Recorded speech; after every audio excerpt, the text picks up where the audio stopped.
คืนนี้ธิดาลาวพร้อมที่จะปะทะกับศิลปินซานเล่าบันเทิงศิลป์อยู่ที่วัดพระธาตุหนองบัวพร้อมมีมาลัยห้องท่องเรียบร้อยแล้วจำนวน 2,000 บาทผู้ใดเป็นผู้มอบให้เนาะทักทายสบายดี FC แฟนคลับทุกทานก็แล้วกันโอ้ยคิดว่าสิบ่มีโอกาสได้เฮ็ดคลิปทำข่าวเกี่ยวกับน้องธิดาลาวแล้วมื้อนี้เพราะว่าบ่สบาย อาการไข้ดี อาการเจ็บคอกลับคืนเข้ามามือวานนี่ไปมุดน้ำดำป่า2 ชั่วโมงโอ้ยคอกลับเข้ามามีเสมหะคือเก่าเมิดมือไอเมิดเศร้าเมิดสวยทานผู้ชม FC แฟนคลับต้มน้ำห้อนดื่มใส่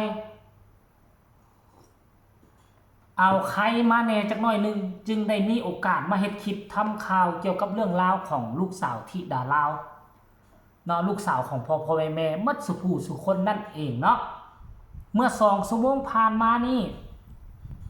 พ่อผู้ก็ได้ออกมาโพสต์เคลื่อนไหวว่าขอบคุณมาลัยธิดาลาวขึ้นซานเล่าคืนนี้ลุงอุตรดิตถ์ 2,000 บาทโอ้โห 2,000 บาทยังบ่เห็นพ่อฮักแม่ฮักตั้งดงตั้งแดนแคนาดาอเมริกาฝรั่งเศสหยิบยืนมาไล่ให้เถื่อช่วงนี้ทานผู้ชม FC แฟนคลับนี่เป็นการประเดิมเวทีใหญ่ในรอบหลายเดือน ขอใส่คำนี้สาวันในรอบหลายเดือนเพราะว่าห่างหายจากเวทีใหญ่แบบเป็นทางการกะ2 เดือน 3 เดือนแล้วบ่ทานผู้ชม FC แฟนคลับด้วยความเมตตากรุณาของพระอาจารย์ทั้งวัดพระธาตุหนองบัวเนาะเพิ่นได้จ้างวงซานเล่าบันเทิงศิลป์มาแสดงอยู่ที่วัดของเพิ่นมื้อวานนี้เป็นทีมงานศรีวิไลได้ขึ้นกันหมดทุกคนครบสุดเอ้ยปรารถนาก็เดินทางมาจากประเทศลาวมาร่วมประสงค์ร่วมกันแต่ว่ามื้อนี้พิเศษมีเพียงแต่น้องธิดาลาวคนเดียวเท่านั้นที่จะได้ขึ้นไปเหยียบบนเวทีซานเล่าบันเทิงศิลป์ แล้วมันมีคนหนึ่งที่ค่อยอยากให้น้องธิดาลาวพบอยากให้น้องธิดาลาวพ่อบ่ฮู้ว่าจะมีโอกาสได้พบได้โอ้ได้ล้มได้พูดได้คุยกันบ่กับคนนี้น้องธิดาลาวอาจจะบ่ฮู้จักเพิ่นแต่ว่าเพิ่นอาจจะฮู้จักธิดาลาวศิลปินแวดวงการหมอลำโด่งดังก็หลายคนก็เคยคุกคีอยู่กับคนนี้มาก่อนถ้าค่อยจำบ่ผิดนั่นก็คือแม่ติ๋มอดีตนักร้องสาวน้อยเพชรบ้านแพงและอดีตนักร้องศิลปินสาวน้อยลำเพลินโชว์บ่ว่าจะเป็นเอื้อยอุ๋งอิงบ่ว่าจะเป็นเอื้อยฮักแพงล้วนแล้วแต่ผ่านมือคุกคีใกล้ชิดอยู่กันกับคนนี้นั่นก็คือแม่ติ๋มนั่นเองแม่ติ๋มอาจจะบ่ฮู้น้องธิดาลาวหรืออาจจะฮู้เพราะช่วงหนึ่งกระแสธิดาลาวก็บ่ธรรมดาโด่งดังนะแต่ว่าน้องธิดาลาวอาจจะบ่ฮู้แม่ติ๋มกลายเป็นกำลังหลักของซานเล่าหลังจากที่เพิ่นย้ายมามีหลายสิ่งหลายอย่างเปลี่ยนแปลงเนาะเขาเจ้าจัดพิธีต้อนรับแบบโอ้แบบบ่เคยเห็นมาก่อนแบบบ่เคยมีมาก่อนตั้งแต่แม่ขึ้นกับวงหมอลำวงซานเล่าจัดหนักจัดเต็มให้เกียรติแม่ติ๋มขนาดเพิ่นก็เป็นผู้หนึ่ง ที่อายุก็เก่าก็แก่เคยอยู่ตั้งแต่เสียงอีสานมาก็ถือว่าเป็นบรมครูท่านหนึ่งถ้าหากว่าน้องธิดาลาวได้พบได้พ่อได้โอ้ได้ล้มได้แลกเป็นบทเรียนกับคนนี้ก็คงจะเป็นการดีต่อชีวิตแวดวงการหมอลำของน้องธิดาลาวเนาะแล้วนอกจากแม่ติ๋มแล้ว ก็ยังมีพระเอกนางเอกคนโด่งดังที่เป็นหน้าเป็นตาให้กับวงหลายคนหลายท่านซึ่งบ่สามารถชื่อมาให้ฟังได้หมดเฮามารอลุ้นนำกันว่าค่ำคืนนี้จะสนุกสนานเพียงใดและกระทั่งซานเล่าบันเทิงศิลป์เนาะจะเปิดโอกาสให้น้องแสดงความสามารถจักกี่เพลงแต่ค่อยเบิ่งแล้วอย่างต่ำสุดก็น่าจะ2 เพลงน่าจะบ่เกินนี่น่าจะ2 เพลง 3 เพลงคันว่าเพิ่นให้จัก5 เพลงโอ้นั่นก็คือไก่เกินฝัน ขออภัย กินน้ำจะข้าวก่อน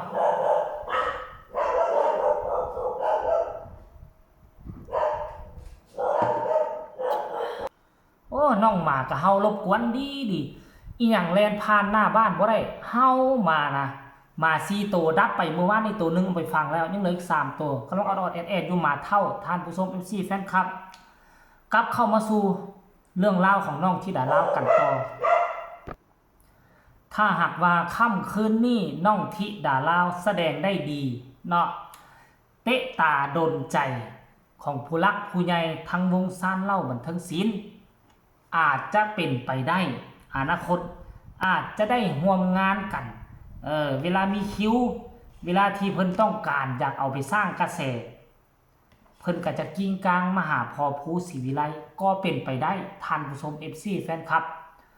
อีหยังมันก็สิเกิดขึ้นได้ทุกสิ่งทุกอย่างมันบ่แน่นอนขอเพียงแต่ให้น้องมีความตั้งใจให้น้องฝึกฝนรอลอง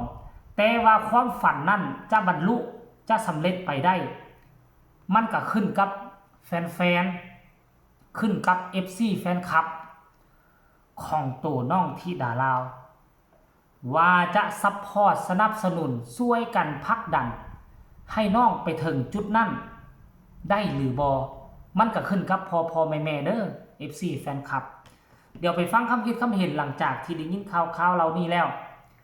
FC ธิดาลาวคิดจังใดแน่ท่านผู้ชมเนาะ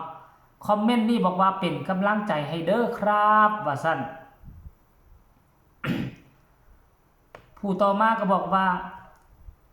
เอาไปเลยยกนิ้วให้เลยว่าซั่นโอกาสดีมาแล้วว่าซั่นเด้ปังมากว่าซั่นคนนี้บอกว่าขอให้ปังๆเด้อว่าซั่นขอให้ได้มาไล่หลายๆเด้อว่าซั่นคันถึงเรื่องมาไล่กับมื้อวานนี่มาไล่น้ำใจด้านหน้าเวทีน้องธิดาลาวบ่เอาอีกแล้วมอบให้ทั้งวัดทั้งวาคือเก่าทานผู้ชมถึงว่าจะทุกข์ยากขนาดใดถึงว่าบ่มีเงินมีคำขนาดใดมาไล่ทั้งด้านหน้าเวทีทุกวัดเพิ่นจะได้มอบเป็นบุญกุศลให้กับวัดเหมือนเก่าเหมือนเดิมเบิ่งแม้น้ำใจของครอบครัวศรีวิไลนี่บ่ธรรมดาค่อยยอมรับเด้อพอผู้ศรีวิไลสอนลูกสอนเต้าได้ดีขนาดเลยเนาะท่านผู้ชม FC แฟนคลับก็ขอฝากฟังคลิปนี้เอาไว้อีกคลิปนึงก็แล้วกันเด้อ FC น้องธิดาลาวลูกสาวของพ่อผู้ศรีวิไลผู้ใดได้ยินข่าวนี้แล้วฝากกดไลค์ฝากกดแชร์กดติดตามที่สำคัญอย่ากดข้ามโฆษณามีคำคิดคำเห็นคือแนวใดก็ให้ส่งข่าวมาใต้คอมเมนต์สำหรับคลิปนี้ลาทานผู้ชมไปก่อนสบายดี